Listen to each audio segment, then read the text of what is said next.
How you doing? All good, all good. Welcome everybody. Thanks for jumping on. Got a very exciting presentation now, and anybody that's joined before for Property Thursdays, where we bring a guest on from mortgages or banks, solicitors. This week we've got IP Global, and as I say, regular viewers will know that I have a strong affiliation with IP Global, and especially with Will and Jeremy. So Berlin is a subject matter today, and it's an interesting one because it was, you're going to have to remind me, is it 2013 first IPG went into Berlin, and an extraordinary success story, Will? Yeah, I think you're right, Chris. Very back end of 2013 we started, and we've been going pretty strong since. We're launching this is our 18th project now. So we've done quite a bit in the city.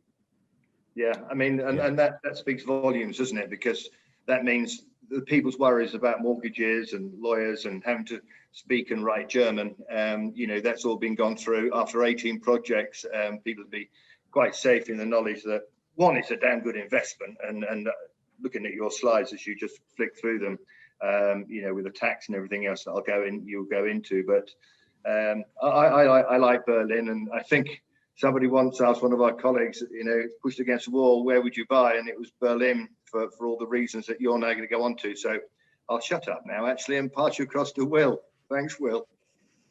Thanks, Chris. Well, thanks everybody for joining us. So Jeremy and I are going to be speaking to you today about this subject, but please, Chris is going to sort of ask some questions if anything's not clear. So we'll have some input, and I'm sure there is probably a question box, Chris, is there, where people can fire in some questions? Yeah, so it's just down below. So fire them in, and we'll, rather than wait to the end where maybe your subject has been and gone, and put them in, and we'll try and cover them as we go along.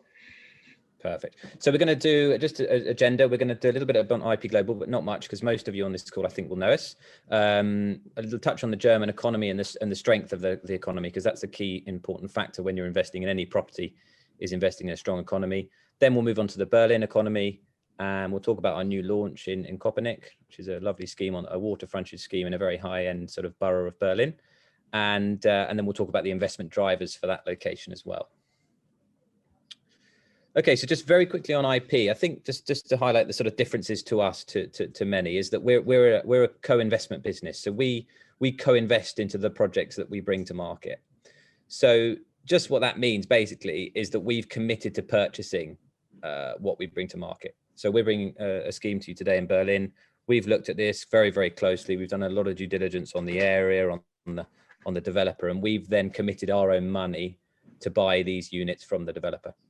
So by doing that, we can obviously get a bit of a discount. We make our money by selling them a little bit higher than where we buy them, but it gives our clients, it gives our partners a lot of confidence because we're ourselves invested into these schemes. So really that's the key to our business. And then on top of that, obviously our clients need assistance. We've been investing in Germany for years, so we're very experienced with that sort of things in terms of legals and how we go about doing that. But we also own a mortgage broking business to help our clients get the best lending in the different markets we're active in. And then we also have a very big letting and management company that's really grown as we've grown. So we can actually get the tenants and get these properties income generating. So the full service is there. Just to touch on sort of track record across the globe, it's now 28 different markets we've invested in, which is over $3 billion US. We were founded in 2006. And in Germany, I mentioned, now you'll see 17 schemes, bottom right-hand corner of this graph, you'll see there's 17 projects, today being our 18th in Germany. So this idea of investing in Germany, investing in Berlin, it's not a new idea, and it's something that we've been doing very well for some time. I'll hand over to Jeremy. Yeah, thanks, Will. Look, I mean, what we're going to show here, first of all, is some just really excellent data. There's a lot of research goes on out there on European markets there, and as Chris said before, someone objectively asked him if he was going to invest anywhere, where would it be?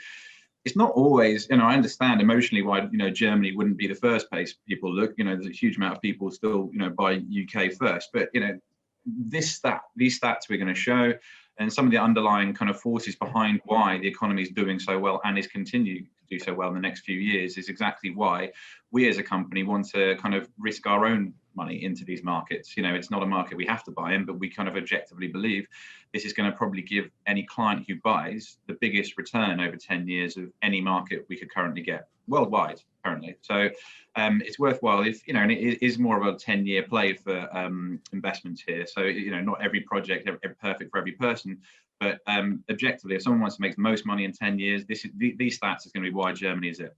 And what we see here is the economic growth rates in Europe from 2020 to 2025 projections here. And it's really considering COVID, what's happened. And so this baseline in the middle here in red, that's 2019's GDP growth. And what we're seeing is which countries are kind of rebounding the quickest and which are going to be into positive growth by 2021 and onwards. And so we can see Germany and Netherlands are the only two which are going to be actually hitting their pre-COVID numbers in this year and then accelerating on faster. So, you know, you can see some countries lagging slightly behind, but certainly Germany's a front runner. I'll flick to the next slide, Will.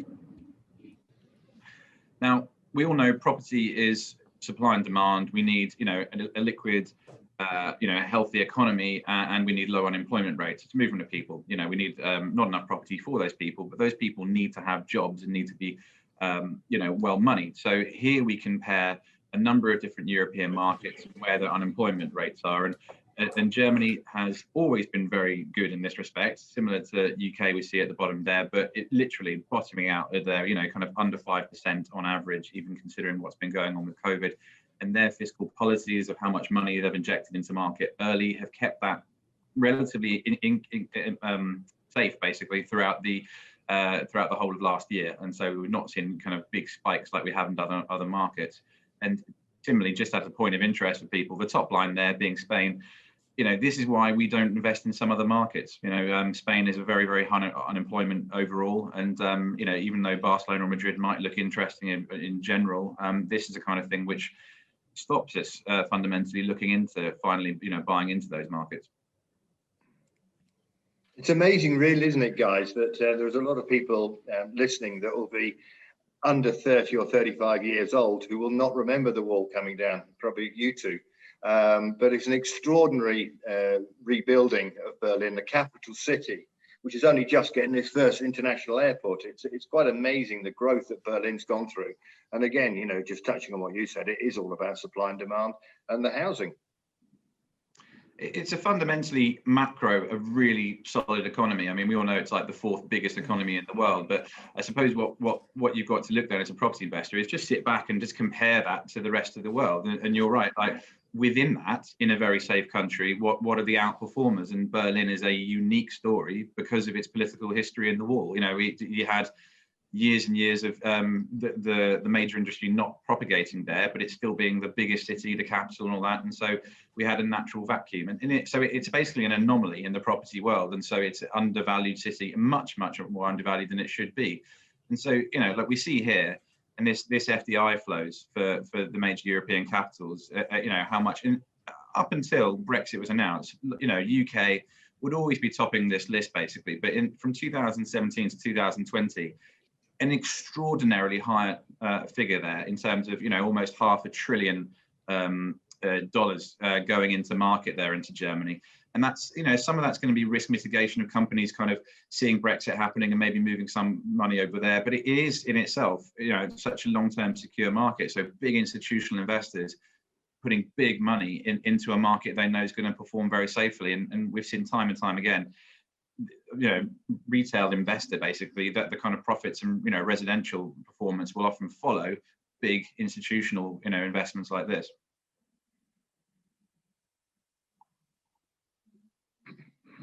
Slide, Will.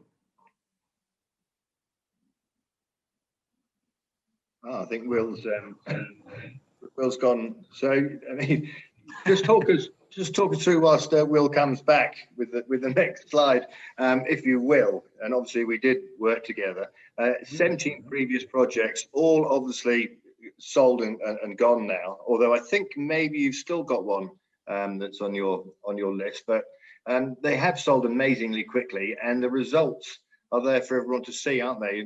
Extraordinary growth. I know that this is not in the pitch, and we're waiting for Will to come back, but not throwing you under the bus, Jeremy. But I could talk all day about Germany and its success and so forth. And, doing, over 17, 18 projects in any market, you learn a lot.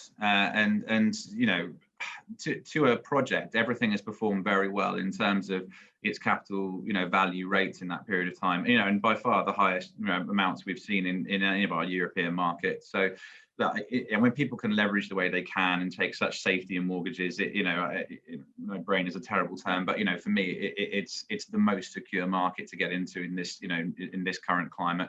And fundamentally the stats back it up perfectly. Oh, hello, Will, you're back. What we see here, the next slide in Germany, is looking back from 2000 all the way to 2035, and what we're looking at is the average household income, because just the same as the unemployment, just the same as the housing supply, these are important stats. Actually, how liquid the general populace is massively important. And when we did these stats, when we did sort this data out, we had a hunch that actually it was looking very positive, but it's unbelievable in terms of what the projections are. So these were taken from Oxford Economics, but from 2000 having the vast majority of the population being in the kind of £0 to £35,000 annual wage bracket a year, and almost no one being in over 100,000. We see just in that 20-year time frame up to 2020 how much that changed. Literally, a crazy figure: 1,488% rise in people owning over 100,000 euros, and then by 2035, almost no one no household at all being in that lower bracket. And so essentially we have an entire generation of middle classes almost, people earning enough, and this is just music to our ears as property investors. It's more people can afford better and better quality properties, and it just means that rents and prices are going to continue to rise. Will, do you want to have a look at some of this, Ben? You're Will, you're muted. Done this before. Yeah, I've done it before. I'm having some difficulties because with my screen, I can't see any of the buttons. So sorry about that. I've had some technical issues, but Jeremy's doing a good job. Yeah. So just in terms of sort of now looking at, Jeremy's done an overview of Germany and the strength of the economy, which is incredibly important when investing. So now having a little bit of a narrower look at Berlin, which is one of our top picks. If you look at the sort of bottom left-hand bar graph, you'll see there that you've got the population growth of really all of the major cities. And interestingly, Berlin is obviously the biggest with a population, well over at the moment 3.5 million. That's the middle orange section of the three colours, and you can see how that's increased by 12% since year 2000. So big population growth in Berlin. And that is, as we touched on, the Berlin Wall came down. A lot of people left the city. A lot of businesses left the city. And really, Berlin's only really got going since sort of the early 2000s economically. And then that's bringing people back to the city. And then the predictions are very strong. The predictions are that there's going to be another 10% increase of population by 2035. So we've got the largest population, and we've got the highest predictions out of any of the other cities in terms of population growth, which is what we want when we're dealing with property investment. And then on the right hand side, just to kind of, sorry, Jerry, you gone? No, I was just going to agree with you there, but it was just having that kind of, I think a lot of people come to, let's say comparing German cities and imagine, they think maybe Munich would be a kind of a powerhouse, and economically it is in certain ways. But I think seeing just the basic stats in terms of size of city, size of GDP, Berlin is a twice the size of any other city there. And actually still its projections for actual both population and economic growth. You normally think maybe the biggest city with the biggest population might have a slower growth trajectory, but it's because it's been so far behind, they're still projecting the population and GDP forecast to be outstretching any of its other rival cities in the country. And that graph on the right there, that per capita growth means more liquidity per person, which means that everything there, particularly in terms of properties, is so much pressure for it to go up. Yeah, so just to explain, Joe, because it's quite important graph, I think that's a way of looking at the GDP of each city divided by the population. So that will give us an indication of per person how much person is contributing towards the GDP of the country. So you can see there that Berlin is way above the other cities. So that's a really good sort of way of looking at it. Right, next slide. If I can do this, can I do this? Yes. I'm getting better. So just in terms of Berlin's economy, given the fact that it's come from where it's come from, the way it's bounced back has heavily been focused on media and tech and sort of more modern professional service-based economy. So it isn't heavily linked to manufacturing. And without doubt, this gives us a lot of confidence because the world is changing, as we know, certainly changed a lot last year. And to have an economy focused so much on scientific and IT and media and healthcare is very important. So Berlin's economy is the least predicted by Deutsche Bank to be the least affected on the back of COVID. So this should give us a lot of confidence that the economy is very sustainable. In line with that kind of like tech kind of boom they're having there, and that it is by far the center of startups in the country. It's literally about 60% of all startups and all the money being provided to them is centered in Berlin. So you get these clusters of really innovative, really kind of dynamic young companies, and which in itself attracts all the best young talent there. So that combined with what you saw on the last slide is very, very attractive. Yeah, I mean, it's the number one tech startup hub for the whole of Europe. I think second is Lisbon, but a much smaller sector there. So Jeremy touched on an important point about how households are earning more money and effectively coming through the band. And again, it's quite complicated, but you'll see here that in the year 2000, you had a lot of people in that lower income bracket. This is household incomes in Berlin now, actually in Berlin. And then you'll see that come 2020, how more people have shifted through to the sort of middle earning bracket. And then by 2035, the predictions are that even more of those people will have shifted through to those higher income brackets. So again, a lot of very positive indications that Berlin is actually trending even further ahead than the country on average.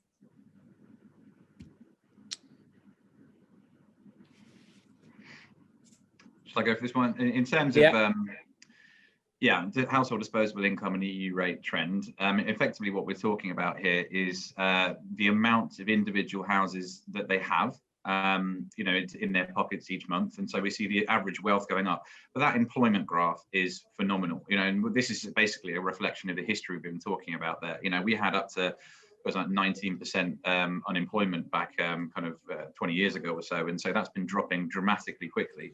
But at the same time, when the population has been growing very, very fast, they've been able to accommodate all those people and, get the unemployment rate down to sub 5% in that period of time. And that is about as a healthy general economy in a city you could hope to wish for. So all these new businesses starting up, the whole kind of ethos of how the city is run, it is a massively global player, but still far behind where it should be. You're trying to compare it to London and Paris and the other capitals of comparing cities, where price per square meter is still a lot lower than it should be. Perfect. Right. Okay. So we've done a little bit of a review now on Germany. We've had a little bit of look at the Berlin and the strength of the city there. So just to launch our new project, just to give you details on our new launch. I'll tell you what just a question's just come up at the bottom. A lot of information there, and somebody would not be confident speaking to a client. I've got to say that, and one of the most important things from Holborn's point of view is that the people we get together with, our partners, have boots on the ground. Obviously, Will and Jeremy. Well, Jeremy, you're sitting in the UK at the moment, are you? But you look after Abu Dhabi. Will, you're obviously over here in Dubai. You've got boots on the ground in Hong Kong and down in South Africa. So from the person that asked the question, then yes, there are people down there. There will be a recording of this, but don't try and remember all those figures that Jeremy and Will have done. They're more than happy to jump on a Zoom with you, with a client, and go through them. As of course would I be, but maybe not that in depth. Sorry, carry on. It's a nice boat. No, thank you, Chris. Yeah, no, I can see you on there, Chris. But you can see this new scheme of ours. You'll see there, it's on the water. It's on the waterfront, and we all know that really does add a nice appeal to the scheme. And it's in a district which is called Kopernik, and you can see here it's a lovely part of Berlin to the east on the river. Probably sort of, for those of you that are maybe British on the call, know London, probably sort of compare it to somewhere like kind of Richmond, somewhere like that. So a very affluent borough of Berlin, and a very nice place to live for sort of the slightly wealthier young professionals wanting to sort of break away from the city, but also be sort of it's about 15-16 minute drive into the middle of Berlin. So a lot of water, a lot of nice residential living in the area. This map here just helps you a little bit. I think if you can you see my cursor, Chris? Yeah. But your city centre is effectively kind of here. It's just out of picture here. I just had to crop it to fit it on. But effectively, this is a 20-minute journey down the river to Köpenick, which is and our project's right on the waterfront here. But a very nice new build scheme. We've secured half the project here with the developer. We've co-invested in and underwritten half the scheme. You can see here another nice image, an aerial shot of the buildings. It's broken down into different blocks, and you can see there that a number of the units have got water views and river frontage. I think like any project we ever go into, whether it's going to be in Birmingham or Berlin or anything like that, we literally follow the most scientific method into getting into it, and it's all about value and picking up, knowing that this area, Köpenick, even though it's slightly further out in the city centre, what's changing here essentially over the next few years, and what value is, and price per square metre, and how much demand there is here, because this is an area which lots and lots of wealthy people want to go and live in.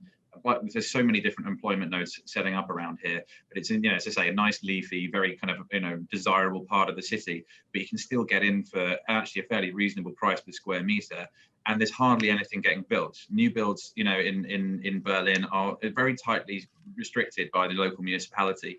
They insist a lot of developers do a lot of regeneration work as well. So getting these kind of high-end new builds is quite a kind of a dearth in market. And so being able to find a property at €6,500 a square metre, which you see here from the prices, that's below. I mean, the average for this area is 7,500. So being able to get something this new, this nice on the river, it's a kind of development which has, I think it's got 200 boat moorings around here, which tenants or local residents could hire if they wanted to. So we've got this kind of very high-end resident profile. That's what we're hoping for. And some of the stuff we'll show you in a minute shows that why those people live in this area and want to live in there.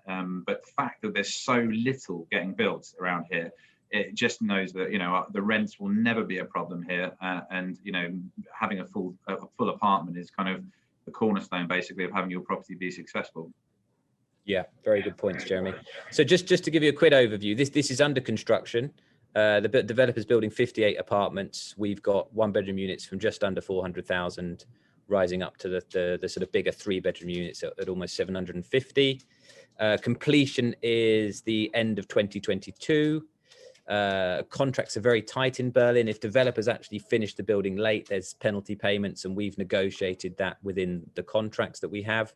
But look, that's probably detail that we can touch on a little bit later. But to put it simply, the payment plan is €3,000 to reserve. You then pay your full acquisition costs, which are your stamp duty, your mortgage fees, your notary fees upon notarization, which takes sort of 6 weeks.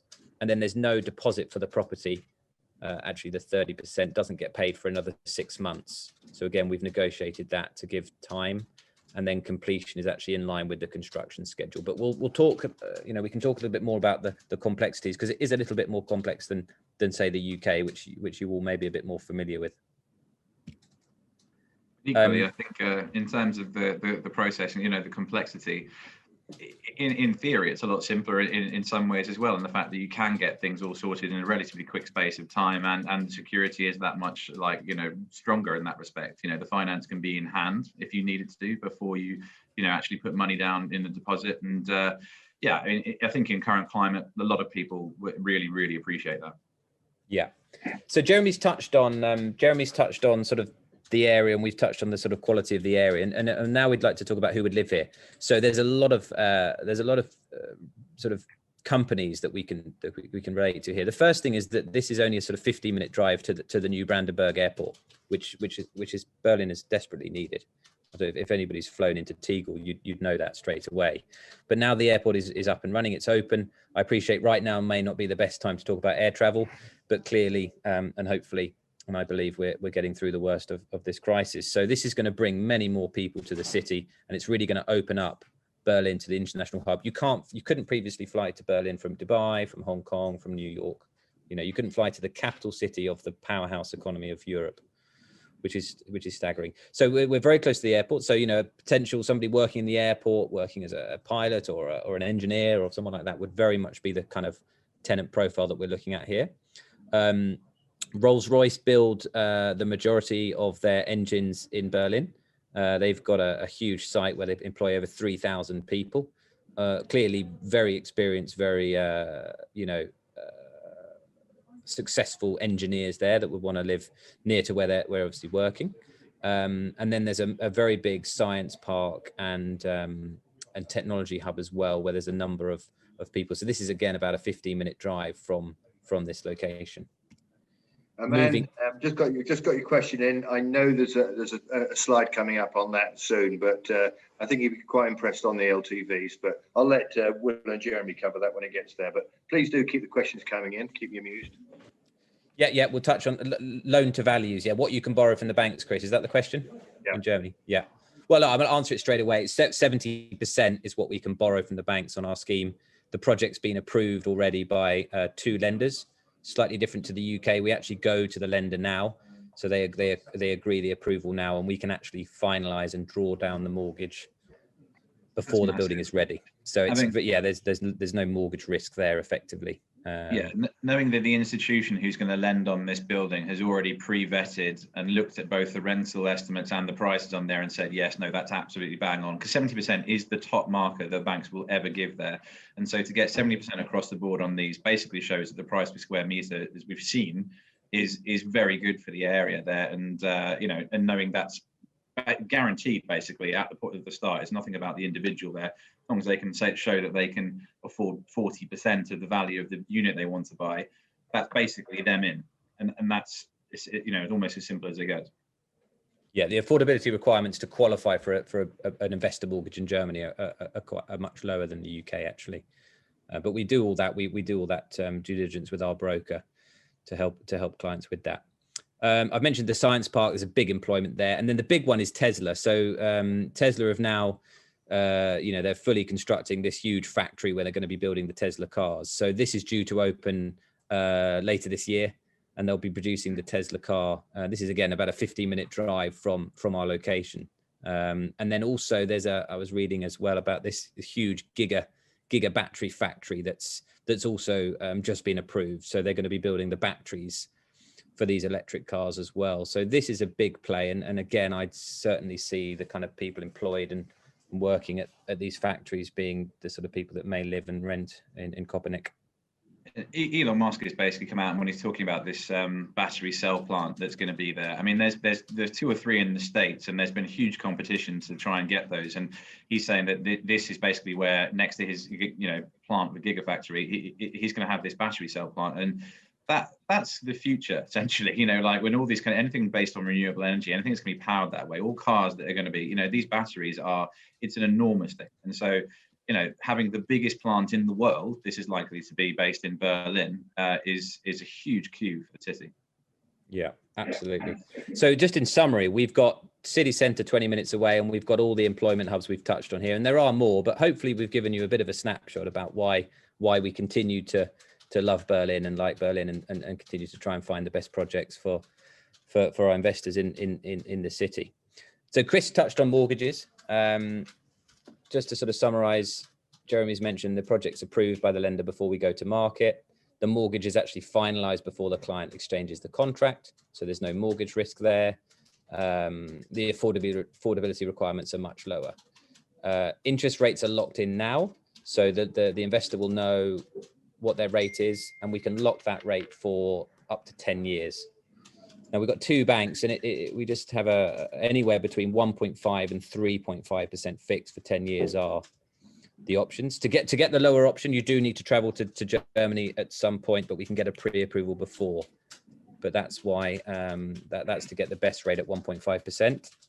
You do need to prove your equity before you purchase. So, for example, this is a 70% mortgage option, so you do have to sort of show the bank that you've got the 30% there. That can be in shares and other investments. It doesn't have to be liquid, but it has to be proved, which is again just security that they want to make sure that people that are buying these properties can afford them. and very age-friendly mortgages. So you can stretch out the term all the way. Not that we suggest you should be owning property up until you're 90, but it certainly helps with the cost, because interest-only mortgages aren't available, as you know, Chris, but you can stretch those payments out up to 90 years old. So we can sort of reduce the hold costs, you know, and borrowing at 1.5% and being able to stretch that out for 30, 35 years for most of our clients is, you know, the hold costs in Germany are very, very low. Anything to add there, Chris? Because I know you know a lot about mortgages from your history. Well, yeah, my other mortgage head on it is quite an offer, and obviously I was with IP when we did the first ones and found the lender. The Germans are efficient, apart from building airports, and the mortgage offers came through very, very quickly, and I really do mean that. I did one that started on the 22nd of December, believe it or not, and I got the offer out in the second week of January.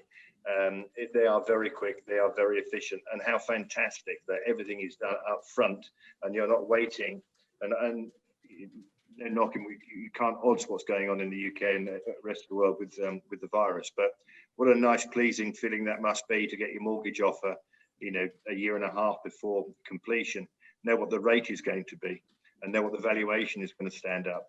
It takes a lot, and I know you mentioned earlier 9% acquisition fees. When you look at Dubai or the UK or most other parts of the world, I think that is just about spot on, isn't it? Would you agree? Yeah, I mean, look, it is a little bit more than, yeah, I mean, Jeremy, it is a bit more than the UK, but the UK stamp duty has been on the rise, and the government are clearly going to slowly take what they can from the property market because the UK is so strong. But it's coming in line more with Europe. So you do have a little bit higher entry costs, but it sort of moves us on quite nicely to this second point here, which is the capital gains tax. So if you hold a property for 10 years in Germany, and that includes the years if you did buy off the plan, because it's when you actually notarize the contract, then there would be no capital gains tax on the sale of 3 properties per year.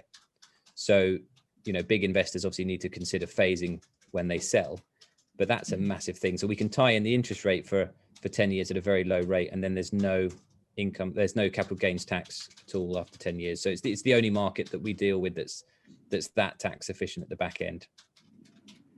And considering it's likely to be the highest capital growth market in Europe over the next 10 years, that's a huge bonus, basically, at the end of 10 years to not have to pay anything on that. And I'm sure, you know, comments on the income tax. I mean, personally, for me, I think that's equally as attractive, actually. You know, in the UK, they've been taking off, being able to take the interest as a deductible off the mortgages. You still can have that be deductible off your income in Germany. Plus, you have the first almost 10,000 euros being free anyway. Plus, you also get 2% of your property value in depreciation each year. So unless you start to have an enormous portfolio in Germany, you're going to be very hard pressed to have to pay income tax on an annual basis anyway. Yeah, you've got a little bit heavier taxes on the way in, but then you've got basically most of our clients that have 2 or 3 units don't generate enough net income, especially if they buy husband and wife, for example.